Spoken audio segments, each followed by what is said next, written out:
কেমন আছো তোমরা সবাই? আশা করছি সবাই খুব ভালো আছো, সুস্থ আছো।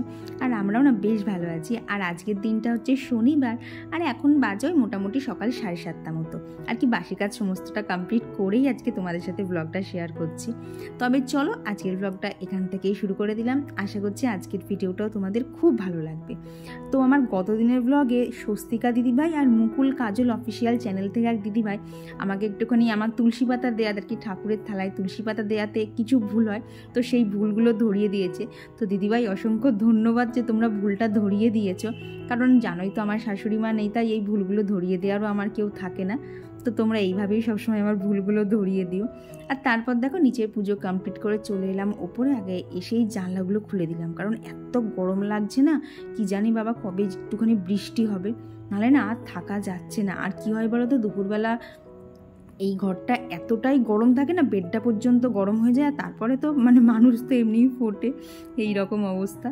তো এই যে এখন সকালবেলা উঠে বিছানাটাকে ক্লিন করে নিচ্ছি। আর তোমরা সবাই প্রশ্ন করো না আমাকে যে কিভাবে একা হাতে এত কাজ করি, এত এনার্জি কোথার থেকে পাই। তো কি বলো তো, একা হাতে কাজ করাটার থেকেও বড় ব্যাপার হচ্ছে যে আমাকে সবটা আর কি গোটা সংসারটা কিন্তু একাই সামলাতে হবে। তো এই ব্যাপারটা আমার মাথায় ঢুকে গেছে। আর একা হাতে করতে করতে কি বলতো, এখন একটা অভ্যেস হয়ে গেছে। তবে প্রত্যেক দিন যে একই পরিমাণ এনার্জি থাকে সেটা কিন্তু একদমই না। সারাদিনে কাজের পর আমারও কিন্তু অনেকটাই এনার্জি কমে যায়, তখন মনে হয় না এবার একটুখানি রেস্টের দরকার। আর দেখবে সারাদিন এই সংসার সামলানো, সকলের ভালো লাগা মন্দ লাগার খেয়াল রাখার শেষে যখন নিজের ঘরটাতে আসে, আর যখন মনে হয় না এইবার কি করব, এইবার তো আর আমার কোনো কাজ নেই, আর সারাদিনের কাজের ফাঁকে কিন্তু নিজেকেও একটুখানি সময় দেওয়ার দরকার, তখন মনে হয় না নিজের একটা কিছু ভালো লাগার জায়গা থাকার দরকার। আর ইউটিউবে আসার পর থেকে নিজের ভালো লাগার জায়গা বলতেই হয়ে গেছে তোমরা। সারাদিনে ভিডিও শ্যুট করার পর সন্ধ্যের দিকে যখন সমস্ত কাজ কমপ্লিট করে ফোনের আর কি নেটটা অন করি, তখন তোমাদের এত সুন্দর সুন্দর কমেন্ট ঢোকে, তখন কিন্তু পরের দিনের জন্য অনেকটা এনার্জি আমার বেড়ে যায়। আর জানো তখন কি মনে হয়, সকালটা এক্ষুনি হয়ে যাক, এখন থেকেই তোমাদের জন্য আরও একটা নতুন ভিডিও শ্যুট করি, আরও তোমাদের সাথে গল্প করি। আর কি বলতে, একা হাতে সবটা সামলাতে হয়, তো তাই যদি একটুখানি প্ল্যান করে কাজ করা যায় যে না এই কাজটার পর এটা করব, এটার পর এটা করব, তাহলে দেখবা যতই কাজ থাকো না কেন প্ল্যান মাফিক কিন্তু সব কিছুই হয়ে যায়। আর একার সংসারে এই যে কেউ করার নেই, যত কষ্টই হোক করতে কিন্তু আমাদেরকেই হবে। তো দেখো বেশ কিছুটা কাজ এগিয়ে নিয়ে এখন চলে এসেছি নিচে, কারণ হচ্ছে খুব খিদে পেয়ে গেছিলো। তো সেই জন্য ওখানে চা আর ও একটুখানি লাচ্ছা বান নিয়ে এসেছিলো, তো সেটাই বসে বসে খেলাম। আর কি চা দিই না, লাচ্ছা বানটা খেতে আমার দারুণ লাগে। আর ওখানে বাপির টিফিন আজকে একটু আগে করেই করে দিলাম। তো টিফিনটা করে দিয়ে এখন ওপরে এসে যে ডাস্টিংয়ের কাজটা করে নিচ্ছি। আর এই যে ডাস্টিংয়ের যে জিনিসটা না, আমি কিন্তু কখনোই সারা বাড়ির যা ফার্নিচার, শুধু ওপর বলে না, ওপর নিচ কখনোই কিন্তু পুরোটা করি না।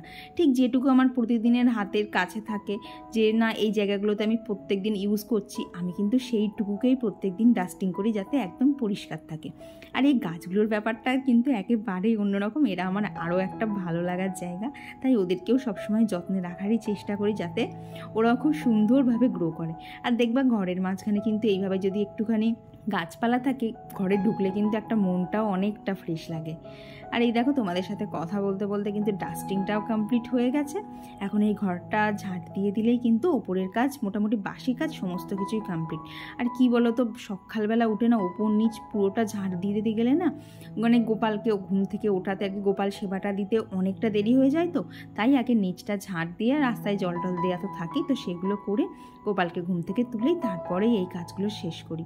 আর নিচের থেকে ওপরে তো জিনিসপত্র কম, আর দেখো তো জায়গাটাই কতটা বেশি, তাই এখান থেকে যদি সকালবেলা উঠে যদি 1 ঘন্টা ধরে বাসি কাজই করে যাই, তাহলে বলো কখন কি শুরু করব।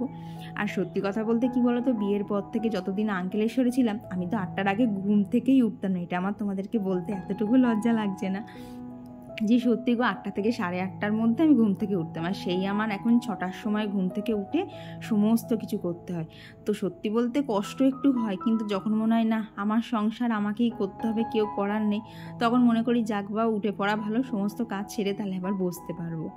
তো অনেকটা কাজই এদিকে দেখো এগিয়ে গেছে, ছাদে জামা কাপড় দিয়ে চলে এসেছি। আর আজকে দেখলাম শনিবার, ওই তো একে নিরামিষ হয়, আলু পোস্ত, না হলে সয়াবিন, না হলে পনির। তাই ভেবেছি আজকে একটুখানি অন্যরকম কিছু ট্রাই করব। তো সেই জন্যই এখানে আজকে বানাবো হচ্ছে দুধ পটল, আর ওদিকে বানাবো হচ্ছে কুমড়োর কোফতা। তো দুটো রেসিপি তোমাদের সাথে শেয়ার করব। আর জানো তো খেতেও খুব সুন্দর হয়েছিল, সেই জন্যই আরও তোমাদের সাথে শেয়ার করব। তো তোমাদের যদি কারো রেসিপিগুলো দেখে ভালো লাগে অবশ্যই কিন্তু ট্রাই করে জানিও তোমাদের কেমন লেগেছে। তো ওদিকে তো দেখলে পটলগুলো মানে খোলাটা ছাড়িয়ে নিয়ে এর মাথা আর ও মাথা একটুখানি করে চিড়ে দিয়েছি যাতে মশলাটা ভালোভাবে ভেতরে ঢোকে। তো তারপর পটলটা নুন হলুদ মাখিয়ে এই যে এখন পটলটা ভেজে নিচ্ছি। আর সেই দিকে তো করে নিচ্ছি হচ্ছে এখানে যা যা আমার গোটা গরম মশলা লাগবে সেগুলো আগে আমি বার করে নিই। আর কি রান্নার সময় না একটু একটু করে বার করতে গেলে অনেকটা সময় চলে যায়, তাই রান্নার ফাঁকে ফাঁকে আমি সবসময় চেষ্টা করি যে রান্নার পরবর্তীতে আমার কী কী জিনিস লাগবে সেগুলোকে সব এক এক করে বার করে নিতে। তো ওদিকে পটলগুলো ভাজতে দিয়ে এসে এদিকে হচ্ছে কুমড়োটাকে গ্রেট করে নিচ্ছি, যেহেতু আর কি কোফতা করব। আর জানো তো আমিও ভাবতে পারিনি যে কোফতাটা খেতে এতটা সুন্দর হবে।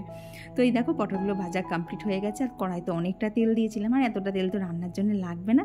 তো খানিকটা তেল তুলে রেখে দিই। এখন কড়ার মধ্যে গোটা গরম মশলা তেজপাতা ফোড়ন দেওয়ার পরপরই কিন্তু 1 চামচ জিরে গুঁড়ো 1 চামচ ধনে গুঁড়ো ওই তেলের মধ্যেই দিয়ে সঙ্গে সঙ্গে জল ঢেলে দিতে হবে, নাহলে কিন্তু মশলাটা পুড়ে যাবে। আর তারপর দেখো ভেজে রাখা পটলগুলো দিয়ে একটুখানি কষতে বসিয়ে দিয়ে এদিকে এসে যে বাকি কুমড়োটুকু ছিল সেটুকুকেও পুরোটা গ্রেট করে নিচ্ছি। আর যখন আমি রান্না করি তোমরা তো জানোই আমি এইভাবেই করি, কারণ একা হাতে করতে গেলে যেটুকু টাইম আর কি সেভ করা যায়। আর এখন তার উপর দিয়ে ধনেপাতা আর লঙ্কাটা কুচোচ্ছিলাম, তারপরে দেখলাম তার মধ্যে এখানে মশলাটা কষানো হয়ে গেছে। এখন ওপর দিয়ে একটুখানি দুধ দিয়ে ভালো করে মিশিয়ে নিয়ে এইবার এখানে নুন আর একটু চিনি অ্যাড করে দিলাম। ব্যাস, তারপরে যে বাকি দুধটা ছিল সেটাকেও ঢেলে দিলাম।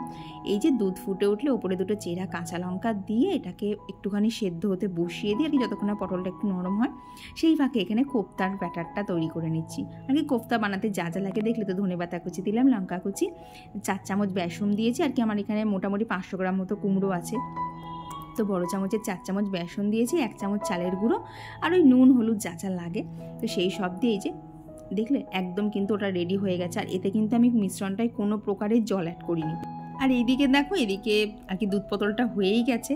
তো ওপর থেকে একটুখানি গুঁড়ো গরম মশলা আর একটুখানি ঘি ছড়িয়ে নিয়েছি। এত সুন্দর গন্ধ বেরোচ্ছিল না কি বলবো তোমাদের। আর তারপর দেখো এদিকে যে কোফতাগুলো বানিয়েছিলাম তো সেগুলোর থেকেই এখন এই যে বড়ার মতো করে ভেজে নিচ্ছি। আর কি কোফতার রেসিপিটা আমাদের প্রত্যেকের কাছেই খুবই একটা কমন রেসিপি, কিন্তু সত্যি কথা বলতে কুমড়ো দিয়ে কোনোদিন করে দেখিনি। আর ও বাজার থেকে এতটা কুমড়ো নিয়ে এসছে, ওই কুমড়ো আলুর ছক্কা কুমড়ো আলুর তরকারি খেতে একদমই ইচ্ছা করছিল না, তাই ভাবলাম যেভাবে কোফতা করি একবার করেই দেখি না কেমন লাগে খেতে। তো এদিকে ওই ফাঁকে চালটাও ধুয়ে একদম রেডি করে রাখলাম ভাতের জন্য। আর এই দেখেছো কোফতাগুলো একদম ভাজা হয়ে গেছে। তো কোফতাটা তো যতটা আর কি ব্যাটার ছিল ততটা থেকে তো আর একবারে সম্ভব না, তো এক এক করে ওদিকে কোফতাগুলো ভাজছিলাম আর মাঝখানে মাঝখানে টুকটুক করে অন্যান্য কাজগুলোও করে নিচ্ছিলাম। কারণ বুঝতেই তো পারছো একার সংসারে যদি একটুখানি প্ল্যান না করে কাজ করা যায় তাহলে কিন্তু বেলা 4টে থেকেও আমার কাজ শেষ হবে না। আর আজকে যেহেতু নিরামিষই হবে তাই ওই মশলার মধ্যে টমেটো, আদা আর লঙ্কা এই গেল, আর তো জিরে গুঁড়ো ধনে গুঁড়ো আছে কমন। তো চলো এখন মশলাগুলো এদিকে করে বাকি কাজগুলো এক এক করে কমপ্লিট করি। আর সেই সঙ্গে তোমাদের সাথে কিন্তু অনেক কমেন্টও শেয়ার করব। তো আগের দিনের ব্লগে কমেন্ট করেছিল হচ্ছে কৌমুদি ব্লগস থেকে, তো দিদিভাই জিজ্ঞেস করেছিল আমি থাম্বনেল এডিট কীভাবে করি। তো সেটা যদি তোমরা চাও একবার আমায় কমেন্ট করে জানিও কারা কারা চাও, তাহলে আমি সেটা একদম তোমাদেরকে ভিডিওর মাধ্যমে দেখিয়ে দেবো। আর কমেন্ট করেছিল হচ্ছে বাংলাদেশ থেকে রিমা রানী দাস, তো দিদিভাই লিখেছে যে আমি এত কাজ করি কি করে।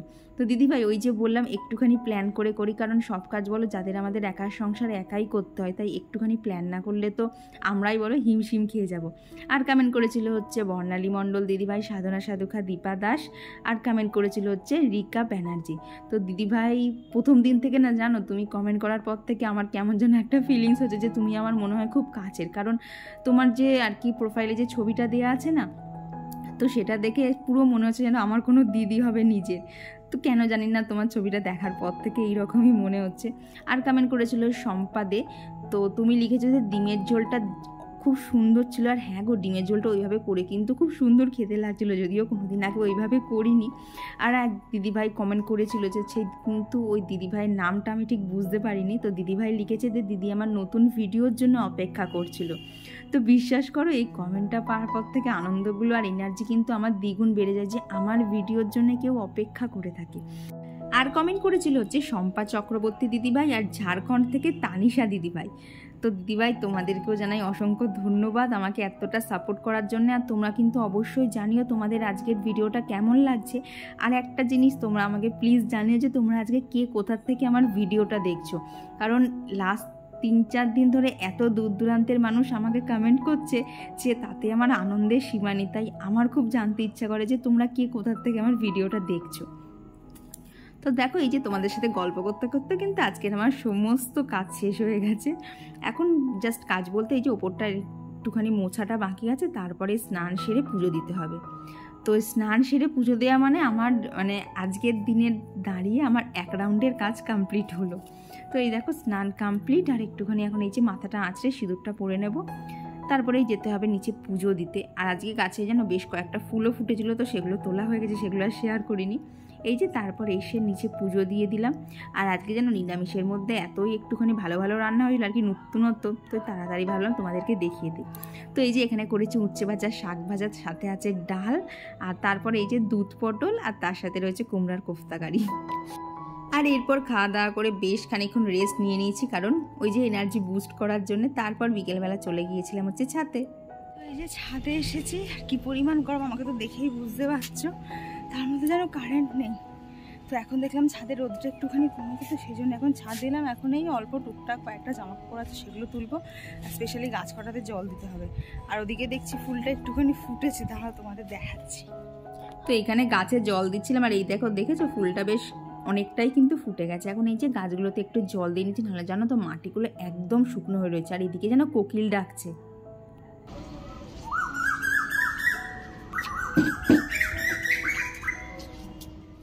আর তারপরে এই যে নিচে এসে সন্ধেবেলা সন্ধে দিয়ে নিচ্ছে। এখন কাজ বলতে পুজোটা করতেই আমার অনেকক্ষণই লাগে, কারণ এই যে গোপালকে শয়ন দেওয়া, ধুনো টুনো দেওয়া, সারা বাড়ি, এগুলো তো করতে তোমরা যারা করো অবশ্যই বুঝতে পারবে অনেকটাই সময় লেগে যায়। চলো আবার পরে দেখা হচ্ছে, আবার অনেকক্ষণ পরেই দেখা হচ্ছে। এখনই মোটামুটি রাত 8:30 মতো বাজে। এখানে বসে বসে খানিকক্ষণ ভিডিও এডিট করছিলাম। কেন বলো তো, একটুখানি হাওয়া দিচ্ছে, এর জন্য দেখো জানলাটাও খোলা।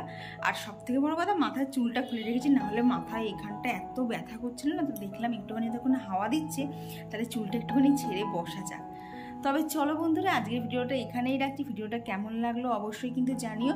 আর আজকে যারা আমার নতুন বন্ধু আমার ভিডিও দেখছো, তোমরাও কিন্তু অবশ্যই জানিও তোমাদের আজকের ভিডিওটা কেমন লাগছে। তবে চলো আজকের জন্য টাটা, দেখা হচ্ছে খুব তাড়াতাড়ি আবার পরবর্তী ব্লগে।